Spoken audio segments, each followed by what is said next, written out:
A santa paz de Deus, que a paz, o amor, a graça e as bênçãos do Senhor estejam junto conosco mais esse dia, para nós cumprirmos com o nosso propósito e fazermos a leitura diária da Bíblia. Hoje, com a ajuda de Deus e a guia do Espírito Santo, nós vamos fazer a leitura do livro 1 de Crônicas, capítulo 10. No vídeo anterior, nós fizemos um resumo do capítulo 1 ao capítulo 9. O livro se inicia falando sobre a genealogia desde Adão e passando por todo o povo de Israel. O escritor, que não está bem definido quem verdadeiramente escreveu o livro de Crônicas, alguns dizem que foi Esdras, mas essa não é uma certeza, por isso nós não podemos afirmar. Mas a intenção é fazer a genealogia para que leve ao Messias, a Cristo Jesus. Primeiro se falou sobre todas as famílias, quem pertencia a que família, filho de quem, em quais cidades eles habitavam. No capítulo de hoje, vamos estudar sobre a morte de Saul. Vejam que Crônicas não é um livro que conta os relatos nos momentos ruins, mas ele traz as mesmas histórias no período em que elas acontecem, mas exaltando o lado bom, contando o lado bom, os benefícios daquele período e daquele rei. Sobre Saul, vai falar somente no capítulo de hoje, o capítulo 10, fala mais sobre a morte do que a vida de Saul. A partir do capítulo 11, nós vamos estudar a vida de Davi. Por muitos capítulos vamos falar a respeito de Davi, porque é da linhagem de Davi que vem o Messias. Davi não é da linhagem de Saul, mas foi ungido por Deus e através dos filhos e da história e da descendência de Davi vai nos vir pela graça de Deus o Messias. Então, no capítulo de hoje vamos estudar sobre a morte de Saul. Quem foi Saul? O primeiro rei levantado pelo povo de Israel. Inicialmente o Senhor colocou juízes para governar a Israel, mas depois de um período eles se cansaram dos juízes e decidiram e desejaram ter reis, assim como todos os povos que habitavam ao redor deles. Mas o Senhor os alertou: um rei vai trazer para vocês sofrimento, vai mandar os seus filhos para a guerra, vai tomar as suas filhas. O Senhor contou todo o mal que os reis trariam ao povo de Israel. Mesmo assim, eles foram contra os mandamentos do Senhor e desejaram ter um rei. E Saul era um homem muito bonito. A Bíblia descreve a beleza de Saul, um homem alto, vigoroso, belo. Então o povo se enalteceu ali com a presença de Saul e aceitou tê-lo como rei. Ele foi ungido como rei nos primeiros anos do reinado dele. Ele serviu a Deus, andou nos caminhos de Deus, mas depois foi tomado pelo seu ego, pelos seus desejos, pela sede de poder, principalmente depois da vinda de Davi, a vida dele, que passa a perseguir Davi, querer matar Davi. Então aqui o escritor não fala sobre a vida e trajetória de Saul, mas fala principalmente sobre a morte de Saul, que foi, na verdade, uma morte muito triste. Façamos a leitura. Então, verso 1 diz: E os filisteus pelejaram com Israel, e os homens de Israel fugiram de diante dos filisteus e caíram feridos na montanha de Giboa. Os filisteus pelejaram, foram contra Israel durante todo o reinado de Saul. Saul reina 40 anos e durante esses 40 anos ele vivia em batalha contra os filisteus. Batalhou contra alguns outros povos também, mas o principal são os filisteus. No verso 2 diz: E os filisteus apertaram com Saul e com seus filhos e feriram os filisteus a Jonatas, a Abinadab e a Malquissua, filhos de Saul. Os três são mortos. Saul está muito ferido. A guerra estava judiando muito deles e fisicamente ele estava muito machucado.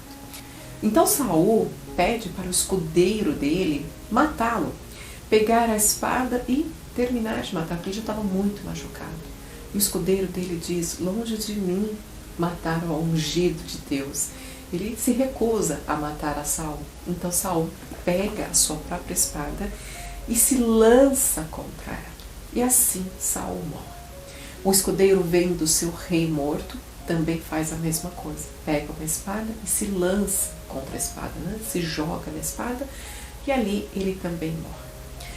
A batalha termina naquele dia e no dia seguinte os filisteus vão para despojar os mortos, tomar o que tinha de valor daqueles mortos, daqueles cadáveres. E andando no meio dos mortos, eles encontram o rei Saul.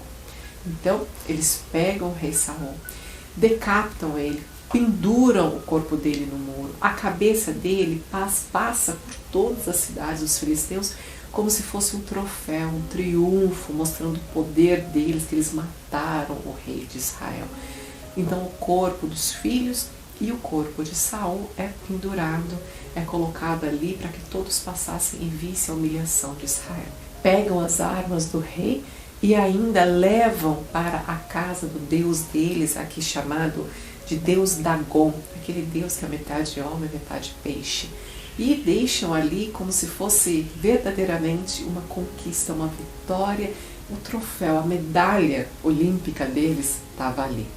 Sabendo disso, homens valentes da cidade de Jabe vão até as terras dos filisteus e resgatam o corpo de Saul e de seus filhos.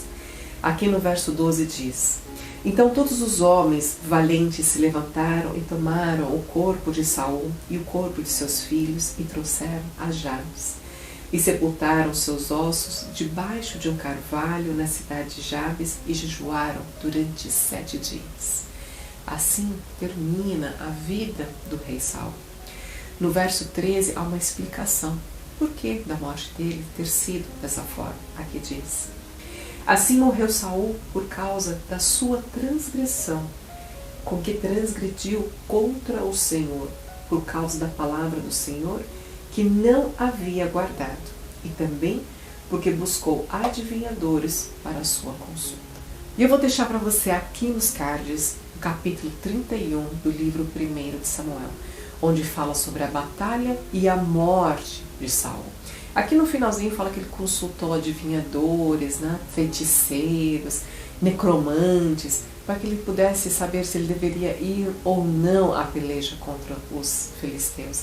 Na verdade, Deus sempre esteve ali ao lado de Saul, mas Saul não buscava o Senhor e transgrediu ferozmente contra Deus. No último verso, para acabar esse capítulo, diz: e não buscou ao Senhor, pelo que o Senhor o matou, e transferiu o reino a Davi, filho de Jessé. Glórias a Deus. A partir de amanhã nós vamos começar a estudar a respeito de Davi e as maravilhas que o Senhor operou na vida dele. Glórias a Deus. Irmãos, é muito importante que a gente faça a releitura de histórias que nós já estudamos elas anteriormente, mas agora de uma forma, de uma outra vista. Inicialmente nós estudamos as batalhas e como elas aconteceram. Agora nós vamos estudar sobre os homens, como eram estes homens. Aqui não fala muito a respeito de Saul, porque Saul andou contra os caminhos de Deus. Mas nós vamos conhecer um Davi bem diferente que nós conhecemos em capítulos anteriores. Glórias a Deus. Para nós, irmãos, fica uma lição tão importante. Deus está conosco o tempo todo. O Senhor nos estende a mão o tempo todo. Mas muitos de nós querem pegar a mão de Deus, mas não quer fazer esforço para estar junto com o Senhor. Mas que nós, irmãos, saibamos que nós não temos força, não temos capacidade. Nós somos totalmente dependentes do Senhor. Então que todos os dias a gente possa renovar essa aliança com Deus. Deus, esteja comigo, me toma nas tuas mãos, guia os meus passos, me cobre com o sangue do Cordeiro. Que todos os dias nós possamos renovar a nossa aliança com Deus e estarmos em união, em comunhão com o Pai amado. Vamos orar e agradecer a Deus, nosso Deus e nosso amado Pai, que habita nos mais altos dos céus. Mais uma vez, Senhor, nos colocamos diante de tua santa e gloriosa presença para te render toda honra, glória e louvor. Senhor, perdoa os nossos muitos pecados, as nossas fraquezas, as nossas transgressões. Queremos andar em retidão no teu caminho. Por isso te pedimos, aparte, Senhor, todo o mal de nós. Livra-nos do inimigo, Senhor. Afaste de nós tudo que não pertence ao teu reino de glória. Cubra-nos com o sangue do Cordeiro. Vamos te pedir também, Senhor, pelos teus filhos, tão aflitos nessa terra, que estão passando por grandes provações, por angústias, por enfermidades, pelo luto, pelo desemprego. Pai, olha pelos teus filhos nessa terra, Senhor. Venha ao nosso encontro. Pai, te pedimos, grande é a angústia do nosso coração e precisamos do seu bálsamo santo. Tudo, Pai, que nós te pedimos e tudo que te agradecemos, Senhor, é em nome do teu Filho amado que vive e reina eternamente. Amém. Deus seja louvado. Muito obrigada pela sua companhia. Deus te abençoe grandemente. Eu te espero amanhã para mais uma leitura diária da Bíblia. Um beijo. Tchau.